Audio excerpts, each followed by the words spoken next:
जय जय रघुवीर समर्थ. शुका सारिखे पूर्ण वैराग्य जाचे, वशिष्ठा परी ज्ञान योगेश्वराचे. कवी वाल्मिका सारिखा मान्य ऐसा, नमस्कार माझा सद्गुरु रामदासा. जय जय रघुवीर समर्थ. मन हेची राम जनी मेघश्याम, देही आत्मा राम पाहे डोळा. पाहुनिया डोळा स्वरूपी मुरावे, वाचेसी असावे राम नाम. जय जय रघुवीर समर्थ. श्री समर्थांच्या चरणी नतमस्तक होते. आपल्या सर्व श्रोत्यांच्या पुढे अभिवादन करते आणि आत्मारामाच्या पुढच्या ओव्यांना सुरुवात करते. आज आपण 16वी ओवी बघणार आहोत. तिथपासून सुरुवात करणार आहोत. अभिन्न ज्ञाता तोची मान्य, साधक साध्य होता धन्य. वेगळेपणे वृत्ती शून्य, पावती प्राणी श्रीराम. वेगळेपणे पाहो जाता, मोक्ष न जोडे सर्वथा.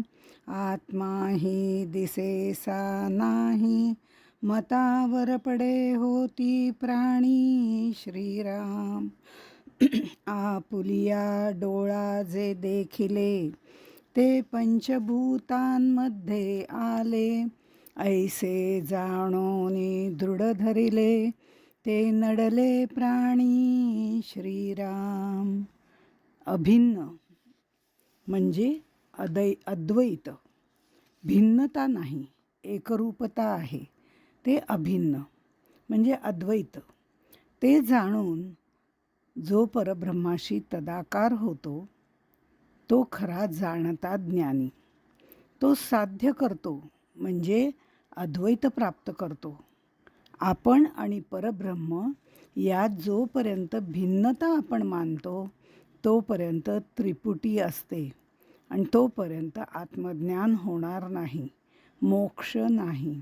कारण त्रिपुटी द्वैतामध्ये येते. त्रिपुटीचे गोंडस अनुभव साधकाला त्याच्यातच गुंतवून ठेवतात. मी म्हणजे देह नाही हे पांडित्य मला कळतं. मला असं वाटतं की मला आता साक्षात्कारच झाला आहे. मला स्वप्न पडलं त्या दिवशी, काय अमके स्वामी माझ्या स्वप्नात आले किंवा काही नाही तर मी उपासनेला बसले होते किंवा पूजेला बसले होते, मला अनेक प्रकारचे गंध यायला लागले. ध्यानाला बसले होते तर मला कुठेतरी काय ते निळं वगैरे प्रकाश दिसायला लागला. असं हे सगळ्या गोष्टी ज्या आहेत ना, ते सगळं मला साक्षात्कारच झालं आहे असं मला वाटायला लागतं. आणि मला साक्षात्कार झाला आहे, मला साक्षात्कार झाला आहे हे सांगण्याची चढाओढच लागते. पण ही चढाओढ जिथपर्यंत आहे, जिथपर्यंत माझा साक्षात्कार सांगण्याची खुमखुमी मला आहे, तोपर्यंत मला साक्षात्कार झालेला नाही. हे सगळे जे आहे ते त्रिपुटीचे गोंडस असे अनुभव साधकाला येत असतात. पण ही त्रिपुटी आहे आणि त्रिपुटी द्वैतात होते आणि अनुभूती ही अद्वैतामध्ये प्राप्त होते. त्यामुळे तो अनुभव नाही, ती अनुभूती नाही. इंद्रिय, मन, बुद्धी यांनी हा अतींद्रिय आत्मतत्व जे आहे ते जाणता येणार नाही, आत्मा जाणता येणार नाही. ही ज्ञान साधनं आहेत, आत्म्याचं शब्दज्ञान करून देणारी आहेत. पण स्वरूपात विलीन होण्याच्या अद्वैत आनंद अनुभवायला, म्हणजे स्वरूपामध्ये जर विलीन व्हायचं असेल, अद्वैत आनंद अनुभवायचा असेल, तर यातून बाहेरच पडावं लागतं. तेव्हा हा देह नाही, आत्मा आहे, हा अनुभव येतो. आत्माही दिसेसा नाही, म्हणजे मतावर पडे होती प्राणी, असं सांगितलंय. एकरूपत्व आल्यावर कुणी कुणाला अनुभव सांगायचा, कुणी कुणाला पाहायचं, असं काहीच होऊ शकत नाही, कारण तो त्याच्यातच मिसळून जातो, एकरूप होऊन जातो. पण आम्ही नेहमी वरवरच्या गोष्टींकडे बघत असतो आणि त्याच्यातच आम्हाला साक्षात्कार झाला असं आम्ही म्हणतो. म्हणून आम्ही काही वेळेला शून्यातच गुंतून जातो आणि शून्यातच गुंतलो तर ब्रह्मज्ञान होत नाही. आम्ही बाह्य गोष्टी बघत राहतो आणि त्या बाह्य दृश्य विश्वामध्येच रमत असतो. यावर एक अष्टावक्राची कथा पाहूया. अष्टावक्र 12 वर्षाचे होते. सम्राट जनकाने शास्त्रचर्चा करण्यासाठी सभा बोलावली होती. नेहमीप्रमाणे त्या सभेत जो जिंकेल त्याच्यासाठी राजवाड्याच्या बाहेर सुवर्णांनी मंडित, हिऱ्यांनी मंडित अशा गायी बाहेर ठेवलेल्या होत्या. अष्टावक्राचे वडील त्या चर्चेत भाग घेण्यासाठी गेले होते. एका विद्वानांकडून त्यांना हार खावी लागणार अशी चिन्ह दिसू लागली. ही बातमी अष्टावक्रांना कळली आणि ते तिथे गेले. त्यांनी राजदरबारामध्ये प्रवेश केला. त्यांचं शरीर 8 ठिकाणी वाकडं झालेलं होतं, त्यामुळे ते चालताना थोडेसे गमतीशीरच दिसायचे. वेडं वाकडं चालायचे, हातात काठी होती आणि ह्या सगळ्या रूपाला अष्टावक्र असं नाव दिलेलं होतं. त्यांना अष्टावक्र असं म्हणत असत. त्यांचं चालणं पाहून सर्व विद्वान पंडित हसायला लागले. त्यावर अष्टावक्रसुद्धा इतके खळखळून हसले. तेव्हा जनकराजांनी म्हटलं की इतर सगळे का हसतायत हे मला थोडंफार कळलंय, पण आपण का हसताय? त्यावर अष्टावक्र म्हणाले, या चांभाराच्या सभेमध्ये सत्याचा निर्णय होतोय हे बघून मी हसलोय. हे चांभार इथे काय करतायत? जनक राजा म्हणाले, चांभार? तुला म्हणायचंय काय? त्यावरती अष्टावक्र म्हणाले, गोष्ट सरळ आहे.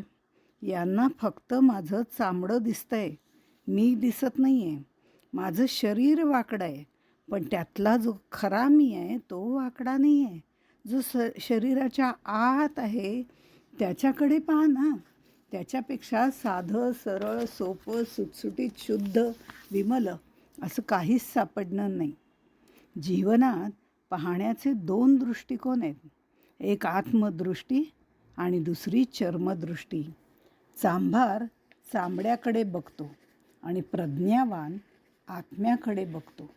हे ऐकून जनक राजा अष्टावक्रांना शरण गेला.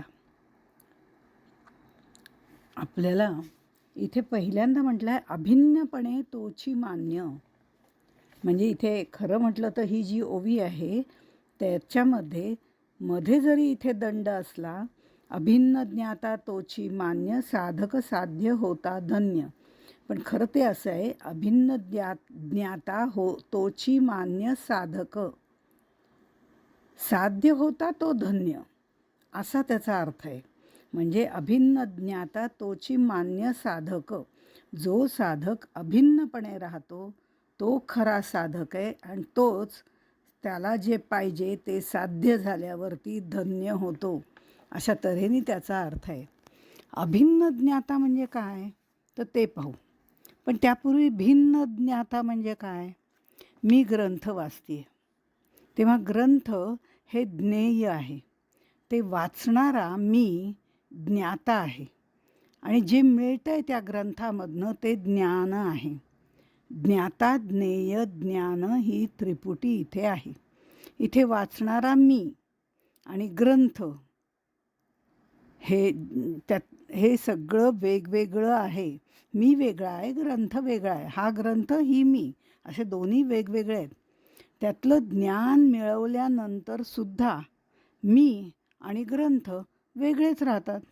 त्यातलं ज्ञान मी आत्मसात केलं, ते ज्ञान मी मिळवलं, वाचलं, समजावून घेतलं. पण ग्रंथ वेगळाच राहतो ना. तो वेगळा राहतो आणि मी वेगळी राहते. ज्ञान माझ्यात शिरलं तरी फरक पडत नाही. मग त्यावेळेला हा भिन्न ज्ञाता आहे. ग्रंथ आणि मी वेगळी वेगळी आहे, म्हणजे भिन्न ज्ञाता आहे. जिथे ज्ञाता जो आहे म्हणजे ग्रंथ जो आहे आणि मी ज्ञाता मी आणि जे ज्ञेय म्हणजे ग्रंथ आहे, हे दोन्ही एकरूप व्हायला पाहिजेत. म्हणजे जिथे ज्ञाता आणि ज्ञेय एकरूप होतात त्याला अभिन्न ज्ञाता असं म्हणतात. जीव ज्ञाता आहे.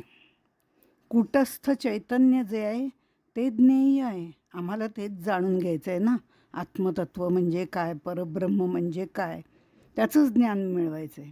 त्या जीव हा ज्ञाता आहे.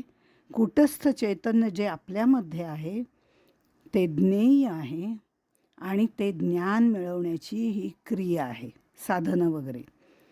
आता ह्याच्यात त्रिपुटी आहे, द्वैत आहे.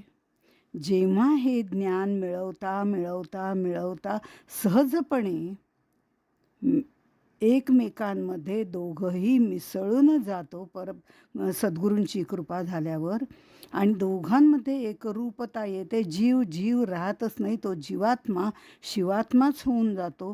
तिथे त्याची एकरूपता आलेली असते. इथे ज्ञाता आणि ज्ञेय एकरूप होतात. अशा ज्ञाताला अभिन्न ज्ञाता असं म्हणतात. साक्षात्कार झाल्यानंतरच अभिन्न ज्ञाता होऊ शकतो. म्हणून ते म्हणतायत की साध्य होता धन्य.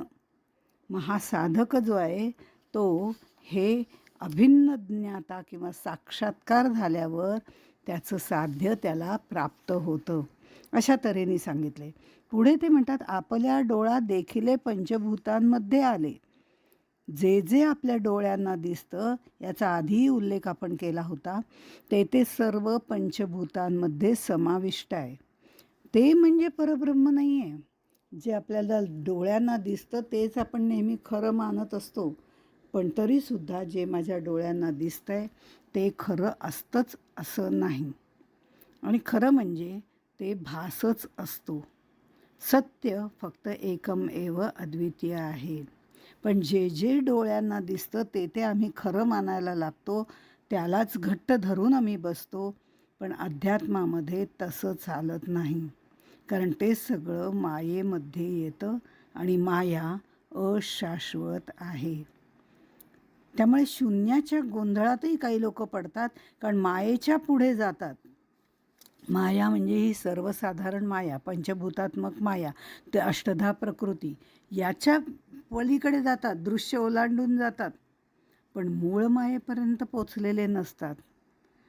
इथून तिकडे पलीकडे उडी मारायची आहे, तिथे मध्ये सगळा शून्याचा गोंधळ आहे आणि तिथे आपली फसवणूक होते. म्हणून तिथे सावध, साक्षेपी, दक्ष असावंच लागतं साधकाला. मग तो पलीकडे जाऊ शकतो. एकम एव अद्वितीय असं जे आत्मतत्व आहे, परब्रह्मतत्व आहे, त्याच्यापर्यंत. कारण त्याच्यातून विश्वाची निर्मिती झालेली आहे. शून्यातून काहीही निर्मिती झालेली नाही. शून्य अधिक शून्य शून्य, शून्य वजा शून्य शून्य, शून्य गुणिले शून्य शून्य. पण त्या एकाच्या आधी कितीही शून्य लावले तरी एक असतंच. तसंच त्या एकाच्या पुढे कितीही शून्य दिले तरी त्याची किंमत बदलते. अशा तऱ्हेने समर्थांनी बौद्धांचं शून्य तत्त्वज्ञान थोडाफार ह्याच्यात इथे खोडून काढलेलं आहे. मग पुढे ते म्हणतात, म्हणून आपल्याला शून्याच्या गोंधळात पडायचं नाही आहे, आपल्याला त्याच्या पलीकडे जायचं आहे. ते सत्य आहे, एकम एव अद्वितीय. ह्या भ्रमातून बाहेर पडून त्या सत्याकडे जायचं आहे. मध्ये शून्याचा पडदा आपल्याला लागतो, तो पडदा बाजूला सारायचा आहे आणि मग पलीकडे जायचं आहे. मग ते म्हणतात, जो पंचभूतांचा दास, तया पंचभूतामध्ये वास, भोगी नीच नवा गर्भवास, पुनरावृत्ती श्रीराम.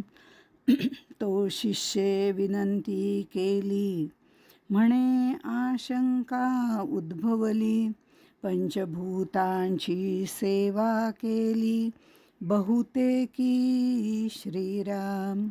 जो पंचभूतांचा दास झाला तो हे सगळं दृश्य विश्व खरं मानतो आणि त्याच्यामध्येच अडकून जातो, मायेत अडकतो, पाचापाचाच्या गोंधळात अडकतो. 5 ज्ञानेंद्रिय, 5 कर्मेंद्रिय, पंचविषय आपल्याला माहिती आहे. ह्या सगळ्या पाचापाचाच्या गोंधळामध्ये तो अडकतो. मग तो वासनेमध्ये गुंतो आणि वासनेमुळे त्याला 184 योनीतून प्रवास करावा लागतो. तो त्याला चुकत नाही. पुनरपि जननम पुनरपि मरणम, याच खेळामध्ये तो त्या चक्रामध्ये अडकून पडतो. त्याला ब्रह्मज्ञान होणं कदापि शक्य नाही. या चक्रातून सुटण्याचा एकच मार्ग आहे, ते म्हणजे आत्मज्ञान, मोक्ष. बद्ध माणसाला सगळंच दुर्लभ आहे हे सांगितल्यानंतर शिष्याला काही समाधान होईना. त्यांनी मार्मिक प्रश्न विचारला. तो म्हणतो, पण मला एक शंका आली आहे. आणि शिष्याचं शंका समाधान करणं हे सद्गुरूंचं कर्तव्य आहे. तो म्हणतो, बहुतेक जण पंचभूताची म्हणजे सगुण मूर्तीची पूजा करतात, उपासना करतात, सेवा करतात. लोकच काय, साधू संत सज्जनसुद्धा पंचभूतांचं म्हणजे सगुणाचं पूजन करताना आम्हाला दिसतात. ज्यांना आम्ही नित्यमुक्त म्हणतो, जीवनमुक्त म्हणतो, विदेही म्हणतो, तेही तर सगुण उपासना करतात. म्हणजे मग त्यांना पण ते पण काय जन्ममृत्यूच्या फेऱ्यात अडकलेले असतात का? तसं असेल तर त्यांना नित्यमुक्त, जीवनमुक्त, विदेही मुक्त कशाला म्हणायचं? तेही आमच्यासारखेच झाले. आता त्याच्यावरती समर्थ त्याला उत्तर देतात. हा शिष्याने प्रश्न विचारला आहे की सगळेजण पंचभूताची म्हणजे इथे सगुण पूजा, मग ती सगुण साकार असेल, निर्गुण साकार असेल, ब्रह्मा विष्णू महेशाची असेल, अवतार देवांची असेल, वेगवेगळ्या प्रकारची ती उपासना करतात, सेवा करतात, सगुणाचं पूजन करताना दिसतात. आता त्यांनाही जन्ममृत्यूच्या फेऱ्यात अडकावं लागत असेल तर त्यांना असं का म्हणायचं? त्याच्यावरती समर्थ असं म्हणतात, सकळ सृष्टीमध्ये जन, साधू संत सज्जन, करीती भूतांचे भजन, धातू पाषाण मूर्ती श्रीराम. जे कोणी नित्यमुक्त झाले, तेही धातू पूजन केले, तरी ते पुनरावृत्ती पावले किंवा नाही श्रीराम. म्हणजे हे जगामध्ये अगदी सामान्य माणसं असू दे, ती यात्रेला जातात, स्तोत्र म्हणतात, क्रिया करतात, पूजा अर्चा करतात. ह्या सगळ्या क्रिया पंचभूतात म्हणजे माईकच आहेत. संत साधू सज्जन हे सुद्धा पाषाणांच्या मूर्तीची उपासना करतात. पाषाणांचा म्हणजे इथे पाषाण असं धरायचं नाही, या प्रकारच्या पंचभौतिक ज्या मूर्ती आहेत त्यांचंही पूजन करतात. शिष्याचा प्रश्न अगदी रास्त आहे, कारण समर्थ रामदास गोंदवलेकर महाराज यांनी श्रीरामाची पूजा केलेलीच आहे ना, अवतार देवाची. रामकृष्णांनी काली मातेच्या दगडाच्या मूर्तीची पूजा केलेली आहे ना, म्हणजे धातुपाषाणाची केलेली. ज्ञानदेव तुकाराम यांनी विठ्ठलाची पूजा उपासना केलेली आहे. बरोबर आहे. आता ह्या सगळ्यांनी पूजा करण्याचं काय कारण? मग त्यांना नित्यमुक्त, जीवनमुक्त कशाला म्हणायचं? त्यांनी सगुण पूजा करण्याचं कारण काय? समर्थ याचंही उलगडा करून आपल्याला सांगतात. तत्पूर्वी आपण थोडंसं नित्यमुक्त, विदेही, जीवनमुक्त, साधू संत वगैरे म्हणजे काय हे आपण थोडक्यात बघूया. समर्थांनी दासबोधात 7व्या दशकात म्हटलेलं आहे, एक मुक्त एक नित्यमुक्त, एक जाणावे जीवनमुक्त, एक योगी विदेहमुक्त, समाधानी श्रीराम.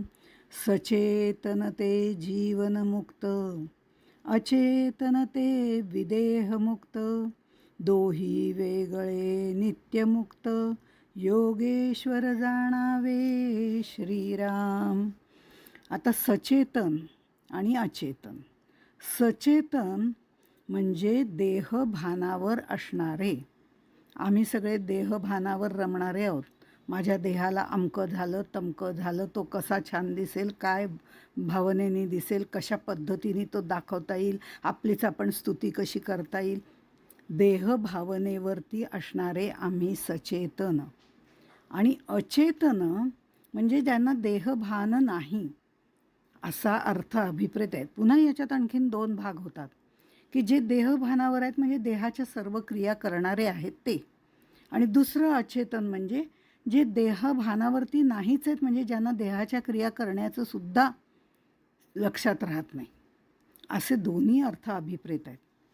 देहधर्मानुसार सर्व व्यवहार अनासक्तपणे करणारे ते जीवनमुक्त असंही म्हटलेलं आहे. वेगवेगळे प्रकार त्याच्यात सांगितले. थोडं कन्फ्युजन होईल म्हणून आपण जरा डिटेलमध्ये जाऊया. तर देही असून त्याचं भान ते सतत अंतरी स्वरूपाकार झालेले असल्यामुळे त्यांचं देहाकडे ध्यान नाही. देहव्यवहार त्यांचे सुटलेले आहेत, अशांनासुद्धा विदेहमुक्त म्हणतात. तर कधीकधी देहभानावर असणारे, कधी नसणारे, मग कधी ते देहभानावर असतात, कधी ते देहभानावर नसतात. काहीही असलं तरी कायमस्वरूपी मुक्त असणारे ते नित्यमुक्त असतात. अशा ह्या वेगवेगळ्या अवस्थांमध्ये वेगवेगळेपणाने वावरणारे हे सर्व महात्मे आहेत. पण आपल्या भाषेत जर बोलायचं झालं तर मग नित्यमुक्त कुणाला म्हणायचं? अवतारी संत जे आहेत, राजा किंवा राजा जनक, शुकदेव, ज्यांना आत्मज्ञान झालेलंच आहे, पण ते ज्ञान इतरांना देण्यासाठी ते तत्पर असतात. अतिशय वैराग्य संपन्न आहेत. कारण राजा जनक पूर्ण राज्य करतोय, राजाप्रमाणे राहतोय, पण मुळात आतून पूर्ण वैराग्य संपन्न आहे. अनेकांना त्यांनी भगवंत मार्गाला लावलेलं आहे, शुकदेवांना लावलेलं आहे. म्हणजे भगवंताच्या मार्गाला लावण्याचं काम ते करतात. भगवान श्रीकृष्ण नित्यमुक्त, उत्तम उदाहरण. तत्त्वज्ञान नित्याच्या व्यवहारामध्ये आणून सर्वांपुढे आदर्श ठेवणारे असे हे भगवान श्रीकृष्ण आहेत. ते नित्यमुक्त आहेत. शुकदेव नित्यमुक्त आहेत. राजा जनक नित्यमुक्त आहेत.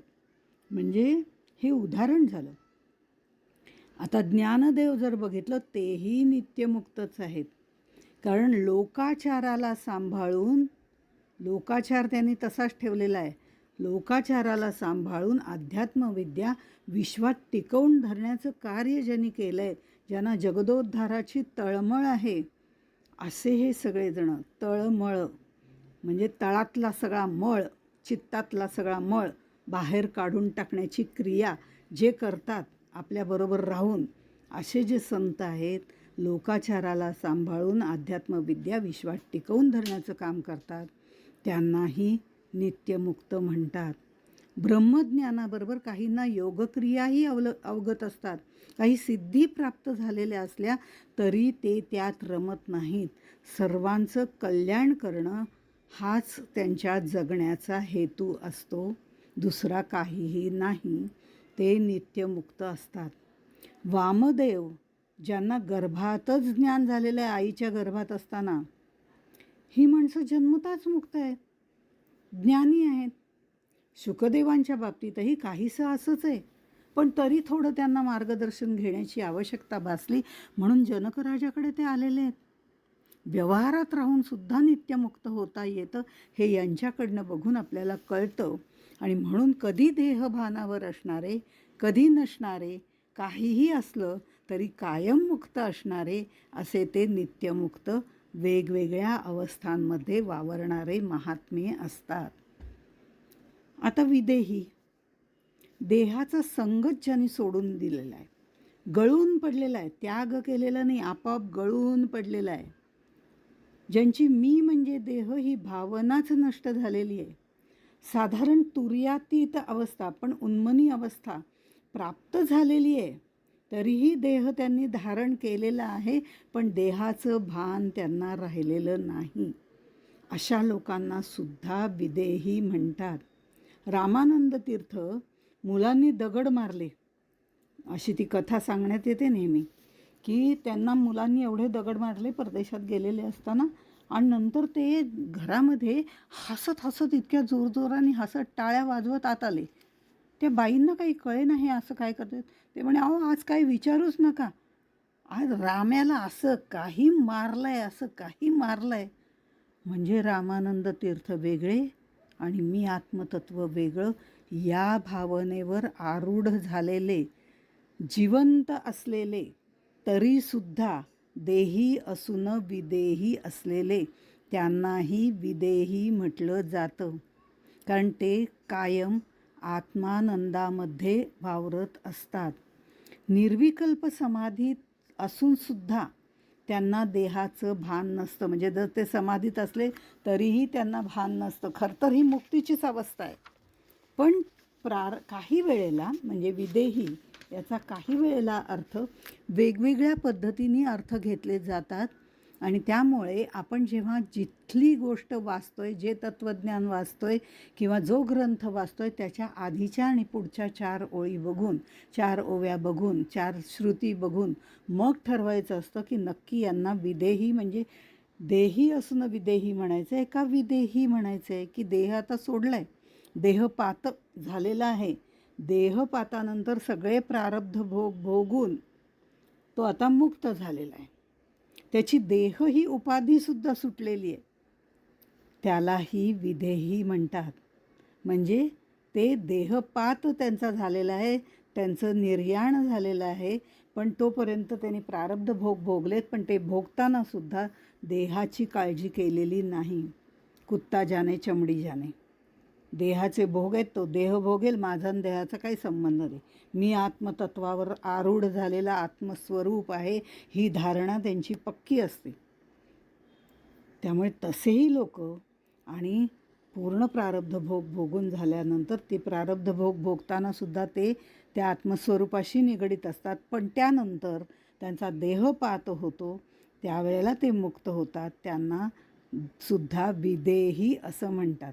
आधीच्यांना देही असून विदेही, आणि इथे विदेही देहपातानंतर जो मुक्त होतो, ज्याची देह ही उपाधीसुद्धा सुटते, त्याला म्हणतात. त्याच्यानंतर जीवनमुक्त, आत्ता आपण बघितलं कायमच मुक्त, नित्यमुक्त आणि जीवनमुक्त असाही पुन्हा फरक केलेला आहे. त्यामुळे जीवनमुक्त हा खरं म्हणजे नित्यमुक्तच आहे. सर्व अवस्थांमध्ये त्याचं अनुसंधान परमेश्वराशीच असतं.